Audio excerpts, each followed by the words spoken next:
Alors entends nos cœurs, nos esprits qui te louent, entends les chants d'amour, tout est racheté. Nous prendrons nos faibles mots pour te dire quel Dieu merveilleux tu es. Mais nous ne pourrons pas te dire tout notre amour, alors entends nos cœurs. Non, nous ne pourrons pas te dire tout notre amour, alors entends nos cœurs. Merci de ne pas changer de chaîne car vous allez à présent suivre une prédication édifiante du révérend Dr Job Moukadi de l'Église en mission au Royaume-Uni. Mesdames, Messieurs, que la paix de Jésus-Christ soit avec vous chez vous. Nous parlons, le thème que nous avons aujourd'hui est le suivant, levez-vous et marchez. Dans Jean chapitre 5, le verset 8, Jésus-Christ trouve un malade, alité depuis 38 ans, et il lui dit, lève-toi, prends ton lit et marche. Plus tard, Jésus trouve le même homme dans le temple et il lui dit ceci, voici tu as été guéri, ne pêche plus de peur que quelque chose de grave ne t'arrive. Autrement dit, Jésus révèle à cet homme que s'il est resté longtemps paralysé, c'était à cause de ses propres péchés. Et il l'exhorte à ne plus faire la même chose. Je voudrais seulement vous dire ici que les péchés ont une conséquence terrible dans la vie des hommes. Beaucoup de problèmes qui arrivent à plusieurs personnes ici sur la terre sont dus au péché. Au manque d'amour, par exemple, c'est un péché. Le manque de pardon, ou encore le vol, le mensonge, les brigandages, la prostitution. Toutes ces choses, ce sont des péchés qui ont des conséquences graves sur nos vies ou sur la vie des autres personnes, sur la vie de ceux qui nous entourent, sur la vie de notre famille. Notre famille peut souffrir gravement à cause de notre péché. Et je voudrais que nous comprenions cela, que beaucoup de choses peuvent être paralysées dans notre vie à cause du péché. Et nous devons commencer par là. Voilà pourquoi la foi chrétienne demande aux pécheurs de commencer par là, par la repentance, par recevoir Jésus-Christ dans votre vie comme votre Seigneur et Sauveur personnel. Par vous reconnaître vous-même comme étant un pécheur. Parce que la condition pour obtenir le pardon du Seigneur Jésus-Christ, c'est que vous vous reconnaissiez vous-même comme étant un pécheur. Lorsque vous vous reconnaissez comme un pécheur devant Jésus, Jésus vous pardonne les péchés sans poser de conditions. Parce qu'il l'a fait à la croix sans vous consulter. Il est mort à votre place sans vous consulter. Il a payé les prix sans vous consulter. Il vous informe seulement que la dette que vous avez, ne continuez pas à souffrir pour cette dette, la dette de vos péchés. Ne continuez plus à souffrir pour ça. Jésus vous dit, j'ai déjà payé pour vous. Il suffit que vous me croyez, croyez à mes paroles. En ce que je vous dis, croyez-moi sur parole, j'ai déjà payé toutes vos dettes, toutes les conséquences de vos péchés, toutes les conséquences de vos iniquités, j'ai tout payé à la croix. Vous êtes libre. Vous pouvez donc vous lever et marcher. Voilà le message que Jésus-Christ avait apporté en quelque sorte à cet homme qui était alité depuis 38 ans, qui souffrait. La cause de sa paralysie était dans les péchés. Il pouvait tout faire. Même des amis qu'il avait abandonnés. Il ne l'avait pas abandonné parce qu'il les détestait. Mais à cause de son péché, Dieu ne pouvait pas disposer le cœur de quelqu'un pour venir le prendre et le jeter dans l'eau. Cet homme est resté paralysé et il l'a dit au Seigneur. Il dit, Seigneur, je n'ai personne pour me jeter dans l'eau. Et chaque fois que je vais y aller, quelqu'un d'autre, il va avant moi. Donc, il y avait là deux problèmes, conséquences de ses péchés. Il était abandonné de ses amis, de ses proches, des membres de sa famille. Personne ne venait pour l'aider de sorte qu'il soit jeté dans l'eau avant d'autres personnes. De deux, chaque fois qu'il essayait de faire un effort personnel, quelqu'un d'autre le faisait avant lui. Et vous pouvez examiner votre vie pour voir si ces choses sont ainsi. Vous vous plaignez souvent de vos frères, de vos sœurs ou de vos amis qui vous ont abandonné dans des moments difficiles. Vous vous plaignez du fait que lorsque vous voulez entreprendre quelque chose, vous rencontrez toujours un obstacle ou quelqu'un d'autre vous précède. Ou vous trouvez que ce travail est déjà occupé par quelqu'un d'autre. Je voudrais vous dire que ce qui bloque, ce qui empêche que vos frères, vos amis vous s'éloignent de vous, ce ne sont pas leur caractère, ce n'est pas leur mauvais cœur, mais c'est plutôt votre propre péché. Lorsque vous êtes dans des conditions où vous n'êtes pas agréable à Dieu, Dieu peut endurcir le cœur même de ceux qui devraient avoir pitié de vous. Alors ne condamnez pas votre famille, ne condamnez pas votre mari, votre femme ou vos enfants. Commencez par vous-même. Commencez par vous repentir de vos péchés. Vous vous connaissez mieux que quiconque. Personne ne vous juge. C'est à vous-même de juger votre cœur humblement parce que vous voulez une solution dans votre vie. Commencez par là. C'est le point de départ. Beaucoup de personnes ont échoué dans la vie parce qu'ils ont commencé par où il fallait finir. Vous devez commencer par arranger votre propre maison. Je parle ici de votre maison spirituelle qui est votre corps. Commencez par y mettre la paix avec Dieu. Faites la paix avec le Seigneur. Vous connaissez vous-même comment vous vous conduisez. Le Seigneur ne vous demande pas de comptes. Tout ce qu'il vous demande, c'est que vous reconnaissiez que vous êtes un pécheur, que vous confessiez vos péchés et que vous les abandonnez. En acceptant Jésus-Christ dans votre vie comme votre Seigneur et Sauveur personnel. En disant, Seigneur, je me reconnais comme un pécheur. J'ai besoin de ta miséricorde. Le Seigneur va te pardonner, il va te laver et te purifier de tout péché et de toutes ses conséquences. Parce que notre Dieu est bon. Il n'est pas le Père fouettard, comme d'aucuns essayent de le présenter.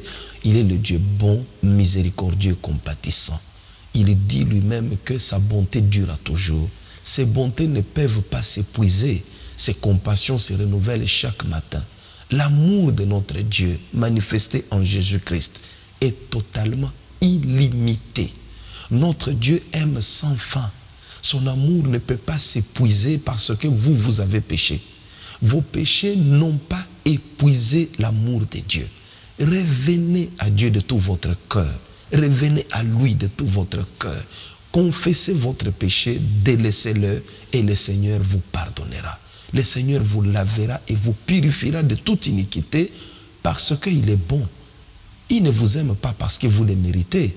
Il vous aime parce que c'est sa nature d'aimer. L'amour est la nature de Dieu. Voilà pourquoi il vous aime. Il ne vous aime pas parce que vous êtes juste. Il vous aime parce que lui, il est bon, parce que c'est sa nature d'aimer. Il ne peut pas se comporter autrement. Voilà pourquoi il vous est dit aujourd'hui de commencer par vous-même. Vous êtes paralysé dans la vie. Vous ne savez pas avancer. Vous ne savez pas faire quoi que ce soit. Tout ce que vous faites échoue.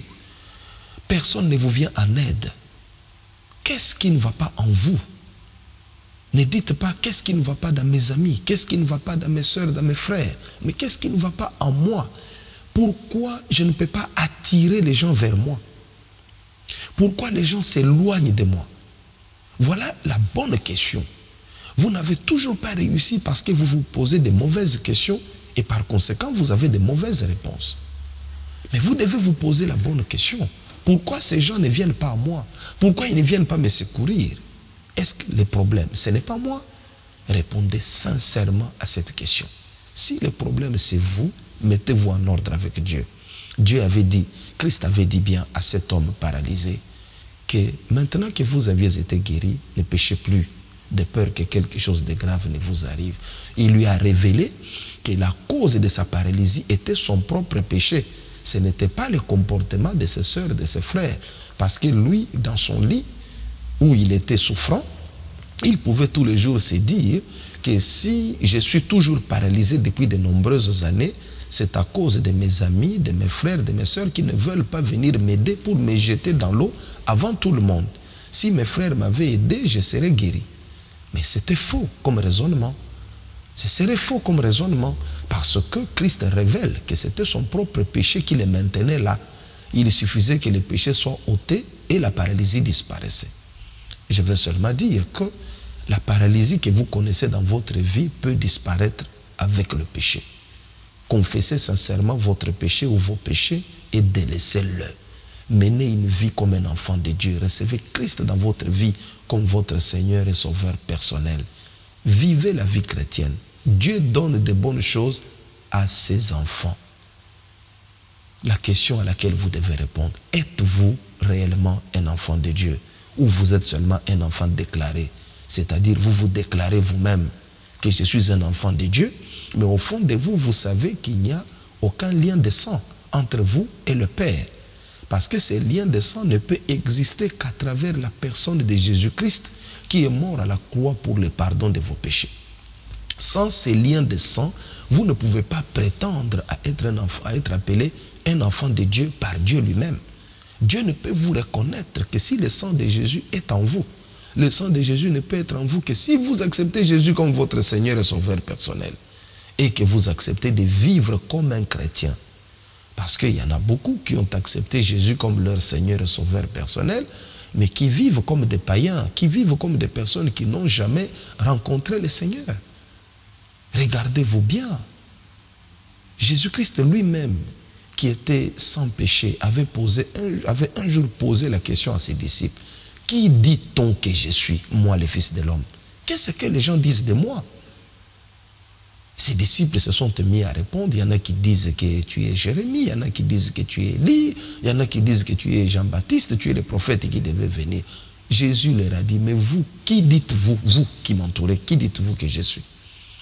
C'est alors que Simon-Pierre lui dira que tu es le Christ, le Fils du Dieu vivant. Et Jésus lui répondra que ce ne sont pas la chair et le sang qui t'ont révélé cela, mais c'est mon Père qui est dans les cieux qui t'a révélé ces choses. Je voudrais ici dire que Jésus-Christ a posé la question, qui dit-on que je suis? Moi, le Fils de l'homme. Pourquoi ne voudriez-vous pas chercher à savoir ce que les gens disent de vous?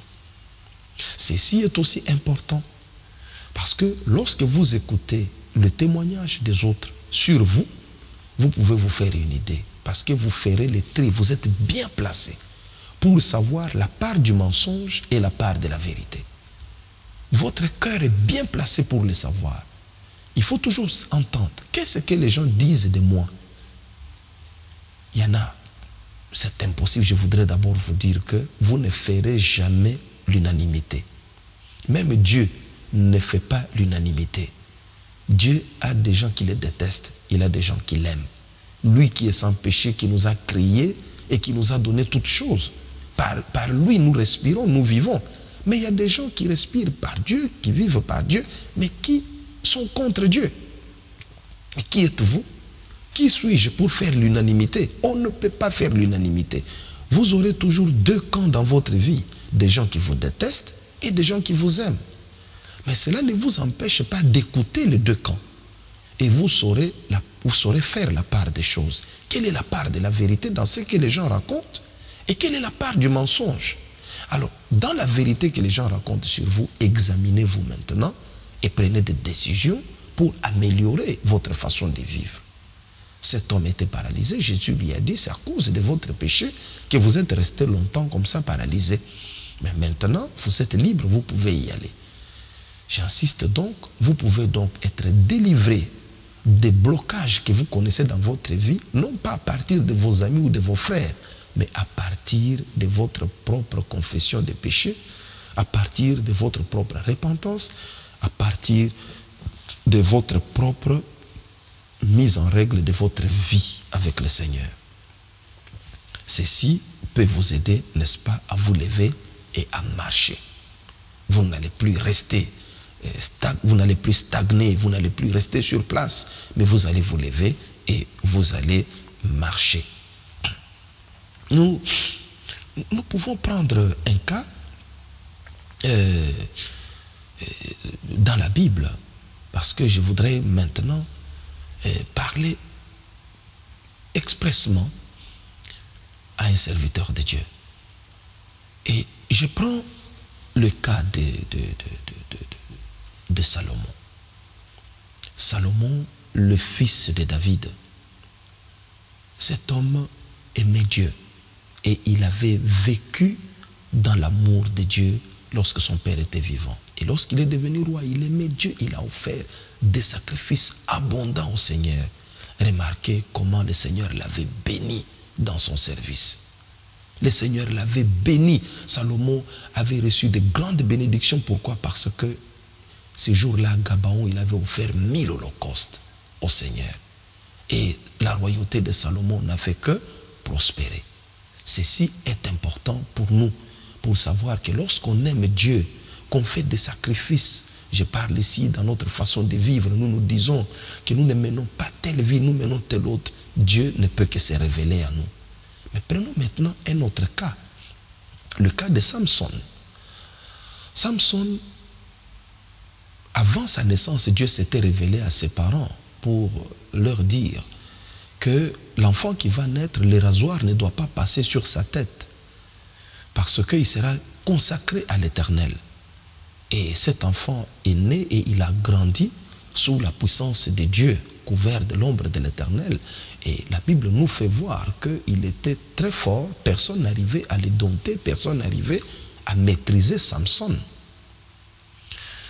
Parce qu'il y avait une alliance, il y avait quelque chose que Dieu avait dit à ses parents, que voilà, sa tête, le rasoir ne doit pas passer sur sa tête. Mais en lisant les Écritures, nous savons comment Samson a fini sa course. Je voudrais seulement parler à un serviteur de Dieu, à une servante du Seigneur.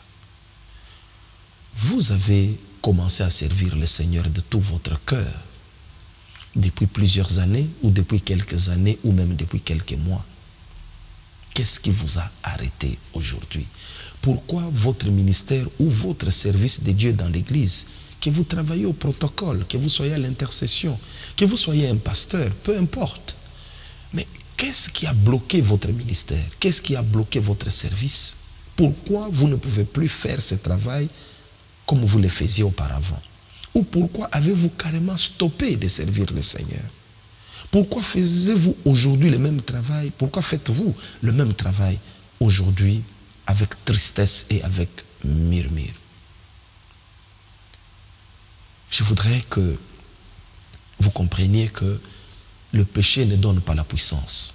Au contraire, le péché donne la puissance à vos ennemis. Parce que lorsque je parle du péché, je ne suis pas en train de dire que vous êtes allés casser des magasins, vous êtes allés arracher les femmes d'autrui, vous êtes allés voler, ou vous êtes allés faire quoi que ce soit. Le fait seulement d'avoir refusé de pardonner à la personne qui vous avait provoqué, c'est un péché grave, parce que vous êtes bloqué. Jésus-Christ dit clairement que si vous pardonnez aux hommes leurs péchés, votre Père Céleste vous pardonnera. Si vous ne pardonnez pas aux hommes, votre Père Céleste ne vous pardonnera pas non plus vos péchés. Autrement dit, les fautes des autres peuvent devenir un problème pour vous parce que vous avez refusé de pardonner les fautes des autres. Les fautes des autres peuvent peser sur votre vie. Lorsque vous refusez de pardonner, vous êtes bloqué. Dieu ne sait pas vous pardonner non plus. Et vous êtes paralysé. Votre ministère est paralysé. Votre service du Seigneur est paralysé à cause du péché. Revenons à Samson. Il est allé dans la méconduite, il est allé vers une femme qui s'appelait Delilah. Nous prenons un extrait dans Juge 16, de 16 à 17. Comme elle était chaque jour à le tourmenter et à l'importuner par ses instances, son âme s'impatienta à la mort. Il lui ouvrit tout son cœur et lui dit, « Le rasoir n'a point passé sur ma tête, parce que je suis consacré à Dieu dès le ventre de ma mère. Si j'étais rasé, ma force m'abandonnerait, je deviendrais faible et je serais comme tout autre homme. » Samson donne le secret de sa puissance à cette prostituée du nom de Delilah. Il dit que le rasoir n'est pas passé sur ma tête. Et si on m'est rasé, je vais devenir comme tout autre homme. C'est-à-dire, je vais devenir comme n'importe qui. Ce qui équivaut à dire que Samson n'était pas n'importe qui. Lorsque vous commencez à servir Dieu, vous cessez d'être n'importe qui. Vous n'êtes plus n'importe quel homme. Nous sommes ici dans le domaine spirituel. Vous avez changé d'identité, vous avez changé de statut. Vous n'êtes plus la même personne lorsque vous servez Dieu. Mais pour que vous ne soyez pas la même personne, ce n'est pas seulement le service, mais ce qui vous a poussé au service. Aujourd'hui, c'est quoi? C'est qui? C'est le Saint-Esprit. Vous avez le Saint-Esprit en vous, le Saint-Esprit vous transforme. Parce que nous recevons le Saint-Esprit, bien sûr, nous naissons de nouveau, mais nous le recevons aussi pour le service du Seigneur. Et le Saint-Esprit vous transforme. Samson avait ce symbole du Saint-Esprit en quelque sorte à travers les cheveux qui étaient sur sa tête. Et il est allé dévoiler tout cela à une prostituée qui cherchait plutôt sa perte parce qu'elle avait passé un marché avec les princes des Philistins pour que les princes des Philistins viennent arrêter Samson. Il n'arrivait pas à les dompter, à les maîtriser. Il fallait découvrir d'où venait sa force. Le diable sait que tant que vous êtes rempli du Saint-Esprit, il ne peut pas vous dompter, il ne peut rien faire contre vous. Voilà pourquoi il sait, sachant que le Saint-Esprit est attristé par le péché, il va vous pousser au péché. Quel que soit le péché que vous avez commis, qu'il soit petit, qu'il soit grand, c'est un péché. Et tout péché attriste le Saint-Esprit. C'est Jésus qui était venu pour ôter le péché. Mais le Saint-Esprit est venu après que le péché ait été ôté. Voilà pourquoi nous devons savoir que Jésus-Christ est le don du Père pour l'humanité, pour le monde. Mais le Saint-Esprit, c'est le don de Jésus-Christ pour l'Église, c'est-à-dire pour ceux qui sont sauvés. Le diable sait qu'avec le péché, le Saint-Esprit est attristé et vous êtes affaibli. Vos ennemis ne deviennent pas plus puissants lorsque vous péchez, mais c'est vous qui vous affaiblissez, c'est vous qui descendez à leur niveau. Vous êtes paralysé à cause du péché. Samson a dévoilé son secret. Lorsqu'il a dévoilé, il a été rasé. Cette femme a appelé les princes des Philistins qui sont arrivés et ils ont attrapé Samson. Première chose à faire, c'est lui crever les yeux. C'est-à-dire quoi? Ils lui font perdre la vision.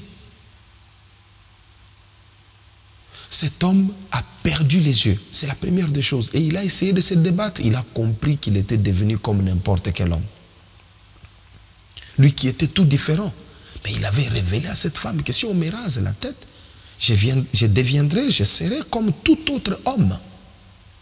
Et c'est vrai, lorsqu'on lui a rasé la tête, il est devenu comme n'importe qui, comme tout autre homme. Il a voulu se débattre, c'était trop tard. On l'a arrêté, on l'a ligoté, on a percé ses yeux. Et il avait perdu et la puissance et la vision, les deux choses que Samson avait perdues lorsqu'il fut arrêté. Voilà ce que vous, ministre du culte, ministre du Seigneur, ministre de la parole, vous perdez. Lorsque vous versez dans le péché, vous versez dans l'iniquité. Vous perdez la vision de votre service, vous perdez la puissance. Et vous commencez à tout faire par formalisme. Vous remplissez des formalités. Par expérience, vous accomplissez certaines choses. Mais en réalité, vous avez perdu la présence de Dieu. Il n'est pas trop tard pour faire. Le ministère est paralysé, le ministère est asséché. Votre service est paralysé. Vous ne pouvez plus servir comme auparavant, mais le temps est arrivé pour vous de revenir à Dieu. Le paralytique qui était au bord de la piscine de Bethesda s'est levé parce que Jésus avait pardonné ses péchés. Le même Dieu qui avait relevé cet homme, le même Seigneur est vivant aujourd'hui. Jésus-Christ est le même hier, aujourd'hui, éternellement. Il est bon pour vous aujourd'hui, comme il était bon pour ces paralytiques qui étaient au bord de la piscine de Bethesda, à qui Jésus-Christ avait dit dans Jean 8, 14, que voici, vous aviez été guéris, ne péchez plus de peur que quelque chose de grave ne vous arrive. Ce même Seigneur-là est venu pour vous pardonner aujourd'hui. Il est en train de vous purifier au moment où je parle. Samson a été jeté en prison. Il ne pouvait pas faire autre chose. Voilà pourquoi vous tournez en rond. Parce que Samson, dans la prison, qu'est-ce qu'il faisait? La Bible dit qu'il tournait la meule. Et vous tournez en rond aujourd'hui, comme Samson tournait la meule en prison, à cause du péché qui vous a fait perdre votre puissance et votre vision. Mais un jour, les Philistins, comme ils se réunissaient pour fêter, ils ont fait sortir Samson pour dire que Samson vient ici, c'est notre trophée que notre Dieu nous a donné, nous allons nous réjouir. Et ce jour-là, Samson est arrivé, aveugle. Il a dit au garçon qui lui tenait à la main, place-moi à côté de 2 colonnes qui soutiennent cette maison où se réunissaient 3000 personnes. Le garçon l'a amené auprès de ces colonnes. Il s'est appuyé fortement sur ces colonnes en disant, en priant. Samson a prié, il a dit, Éternel mon Dieu, je vais mourir avec les Philistins aujourd'hui. Je vais me venger pour mes 2 yeux qu'ils m'ont crevé. Et la maison s'est écroulée. La Bible nous dit que ceux que Samson tua à sa mort furent plus nombreux que ceux qu'il tua pendant qu'il était vivant. Parce qu'il y avait... Pourquoi Samson est arrivé à avoir cette force? La Bible nous donne ces détails importants. La Bible nous dit tout simplement ceci. Les Philistins ne savaient pas que les cheveux de Samson avaient recommencé à croître. Voilà ce que la Bible nous dit. Ils ne savaient pas que les cheveux de Samson avaient commencé à croître. Chaque jour, nous devons savoir que Jésus-Christ est vivant. Samson avait déjà des cheveux sur sa tête. Il ne voyait pas, mais il avait certainement touché sa tête et il avait senti que ça poussait encore. La force était revenue, il a prié. Et toutes ces personnes sont mortes. Samson est mort parce que lui-même avait demandé la mort. Il avait dit que je meurs avec les Philistins. Autrement dit, le même Dieu qu'il avait exaucé là, pouvait lui exaucer s'il avait demandé que Seigneur, je vais recouvrir la vue. Dieu allait lui ouvrir les yeux. Mais lui avait demandé la mort. Je voudrais tout simplement vous dire ceci, que Jésus-Christ a dit, aucun de vos cheveux, il dit dans Luc 21, 17, 18, vous serez haïs de tous à cause de mon nom, mais il ne se perdra pas un cheveu de votre tête. Lorsque Jésus dit des choses comme celle-là, ceci nous donne du courage pour dire que nous ne connaîtrons pas la situation de Samson. Nous n'allons pas périr comme Samson. Il est vrai que l'homme perd entre 20 et 60 cheveux par jour, puisque lorsqu'un cheveu meurt, un autre pousse tout de suite. Entre 20 et 60 cheveux par jour que l'homme perd sur sa tête. Mais la Bible nous fait voir que Jésus a dit qu'aucun cheveu, il ne se perdra pas un cheveu de votre tête. C'est spirituel. C'est pour dire que nous avons celui qui sauve. En écoutant cette parole, je viens vous dire tout simplement, serviteurs de Dieu, que vos cheveux repoussent déjà, ont déjà recommencé à croître sur votre tête. Vous êtes bénis. Vous êtes bénis par le Seigneur. Mettez-vous en prière. Demandez ce que vous voulez, car les chaînes tombent maintenant. Vos cheveux ont recommencé déjà à pousser. Et comme Samson, vous avez la victoire sur vos ennemis et dans votre ministère. Que la paix de l'Éternel, mon Dieu, soit avec vous. Le Dr Job Mukadi a publié plusieurs ouvrages dont L'autre lecture de l'Écriture, Christ n'est pas mort en vain, Tu aimeras, Christ n'est pas mort en vain version révisée, Le pouvoir, la richesse et la gloire, Le succès par notre esprit et Le tombeau perdu de Jésus, la réponse de l'Église.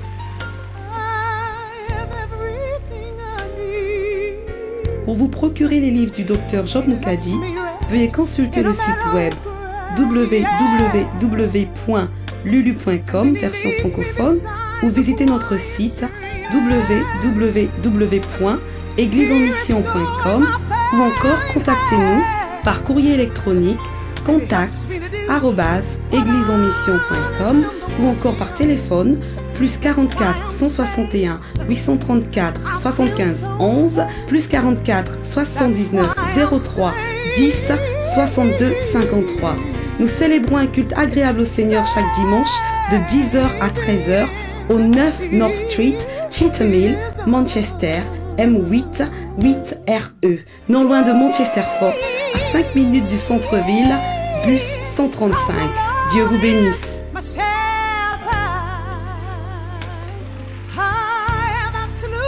Everything I need, He lets me